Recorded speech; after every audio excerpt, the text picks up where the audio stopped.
ഉപതെരഞ്ഞെടുപ്പ് ഫലത്തിന്റെ അടിസ്ഥാനത്തിൽ സർക്കാർ തിരുത്തലിന് തയ്യാറാകണമെന്ന് CPI. തിരുവനന്തപുരം ജില്ലാ സമ്മേളനത്തിൽ അവതരിപ്പിച്ച രാഷ്ട്രീയ റിപ്പോർട്ടിലാണ് ആവശ്യം.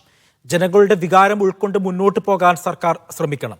ന്യൂനപക്ഷ വോട്ടുകൾ UDF-ലേക്ക് കേന്ദ്രീകരിച്ചെന്നും റിപ്പോർട്ടിൽ.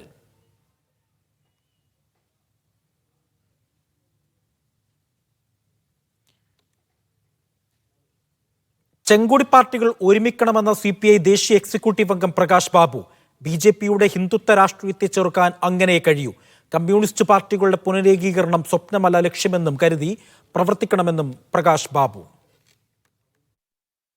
ഈ ഹിന്ദുത്വ രാഷ്ട്രീയ ശക്തികളെ എതിർക്കാൻ കഴിയണമെങ്കിൽ രാഷ്ട്രീയമായി ഇന്ത്യ മുന്നണി ശക്തിപ്പെടണം. അത് ഏറ്റവും പ്രധാനപ്പെട്ട കാര്യമാണ്. ആ ഇന്ത്യ മുന്നണിയെ ശക്തിപ്പെടുത്തുന്നതോടൊപ്പം ഇന്ത്യയിലെ ചെങ്കൊടി പാർട്ടികളെല്ലാം കൂടി ഒരുമിക്കത്തക്ക നിലയിൽ ഒരു കമ്മ്യൂണിസ്റ്റ് പുനരേകീകരണത്തിൻ്റെ ലക്ഷ്യത്തിലേക്ക് പോകാൻ ഇന്ത്യയിലെ ഇടതുപക്ഷ പാർട്ടികൾക്ക് കഴിയുമ്പോൾ മാത്രമേ ഇന്ത്യൻ പാർലമെൻറ്റിലും ഇന്ത്യയിലെ വിവിധ തെരുവുകളിലും ഈ ഹിന്ദുത്വ രാഷ്ട്രീയത്തെ ചെറുക്കാൻ നമുക്ക് കഴിയത്തുള്ളൂ.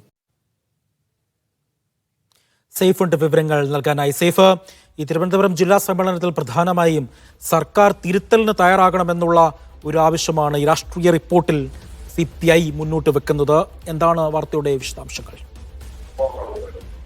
തിരുവനന്തപുരം ജില്ലാ സമ്മേളനത്തിൽ അല്പസമയം മുമ്പ് അവതരിപ്പിച്ച രാഷ്ട്രീയ റിപ്പോർട്ടിലാണ് വിശദമായ കാര്യങ്ങൾ ഉൾപ്പെടുത്തിയിരിക്കുന്നത്. അതിൽ ഒരു ഭാഗത്താണ് തെരഞ്ഞെടുപ്പ് ഫലത്തിന്റെ അടിസ്ഥാനത്തിൽ സർക്കാർ തിരുത്തലുകൾക്ക് തയ്യാറാകണം എന്ന ആവശ്യം മുന്നോട്ട് വെക്കുന്നത്. ജനങ്ങളുടെ വികാരം ഉൾക്കൊണ്ട് മുന്നോട്ട് പോകാൻ വേണ്ടി സംസ്ഥാന സർക്കാർ ശ്രദ്ധിക്കണം. സർക്കാരിന്റെ പ്രയോറിറ്റി മാറ്റി നിർത്തണം. സാധാരണക്കാരന്റെ ആവശ്യങ്ങൾക്ക് മുൻഗണന നൽകണം തുടങ്ങിയ ആവശ്യങ്ങൾ ഈ രാഷ്ട്രീയ റിപ്പോർട്ടിലുണ്ട്. ക്ഷേമ പെൻഷൻ കുടിശ്ശിക വൈകിയതിനോ തിരിച്ചടിയായിട്ടുണ്ട്. ന്യൂനപക്ഷ വോട്ടുകൾ UDF-ലേക്ക് കേന്ദ്രീകരിച്ചുവെന്നും റിപ്പോർട്ടിൽ പരാമർശമുണ്ട്. ജില്ലാ സെക്രട്ടറി മാങ്കോടി രാധാകൃഷ്ണൻ രാഷ്ട്രീയ റിപ്പോർട്ടിനുള്ള ഗ്രൂപ്പ് ചർച്ച നടന്നുകൊണ്ടിരിക്കുന്നത്. അതിനുശേഷം പൊതുചർച്ച ആരംഭിക്കും. വൈകിട്ടോടുകൂടി പ്രവർത്തന റിപ്പോർട്ട് അവതരിപ്പിക്കും. നാളെയാണ് പ്രവർത്തന റിപ്പോർട്ടിന്മേലുള്ള ചർച്ച നടക്കുന്നത്. അജി, ശരി, സേഫാണ് വിവരങ്ങൾ നൽകിയത്.